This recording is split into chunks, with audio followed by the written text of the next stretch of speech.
अस्सलाम वालेकुम, welcome to kitchen with Alizeh. आज हमारे किचन में बनने जा रहा है बहुत ही मज़ेदार आलू गोश्त। ये छोटे गोश्त से बनाएंगे और इसका जायका ऐसा होगा कि सब वाह वाह करेंगे, क्योंकि ईद आ रही है तो ईद पे तो अब हमने गोश्त बनाना ही है, तो क्यों ना इस रेसिपी से बनाया जाए। तो चलिए रेसिपी शुरू करते हैं। यहाँ मैंने जो जो चीज़ें ली हैं उसको हम देख लेते हैं। सबसे पहले यहाँ मैंने ले लिया है आधा किलो छोटा गोश्त। ये हड्डी वाला और बग़ैर हड्डी दोनों मिक्स गोश्त है। और उसके बाद हमने ले लिए हैं यहाँ 2 प्याज और इनको हमने बारीक काट लिया। उसके बाद यहाँ हमने काली मिर्चें, लौंग, दालचीनी, बड़ी इलायची, बादियान, ज़ीरा, पिसा धनिया, नमक और लहसुन अदरक का पेस्ट ले लिया। सब चीज़ों की क्वांटिटी मेंशन है।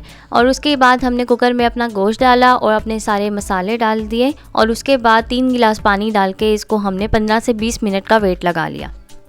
तो वेट लगाने के बाद हमारा गोश्त इस तरह में है। अब हमने गोश्त को अलग और अपने ये प्याज और मसालों को अलग कर लेना है और उसके बाद यखनी को हमने एक जगह अलग कर लिया। मैंने कुकर में ही 1 कप ऑयल डाल के प्याज डाल दिया और उसको मैंने अच्छी तरह ब्राउन कर लिया। ब्राउन करने के बाद हमने प्याज को निकाल लेना है और लहसुन अदरक का पेस्ट डाल के इसको मिक्स करना है और गोश्त डाल के इसकी थोड़ी देर भुनाई करनी है।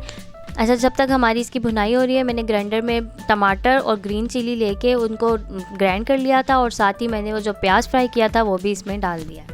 अब हम इसके मसाले डालेंगे। यहाँ पे मैंने नमक, पिसी मिर्च, हल्दी, गरम मसाला, पिसा धनिया और कुटी मिर्च ले ली है। अब ये सारी चीज़ें मैंने इसमें डाल दी है, क्वांटिटी मेंशन है।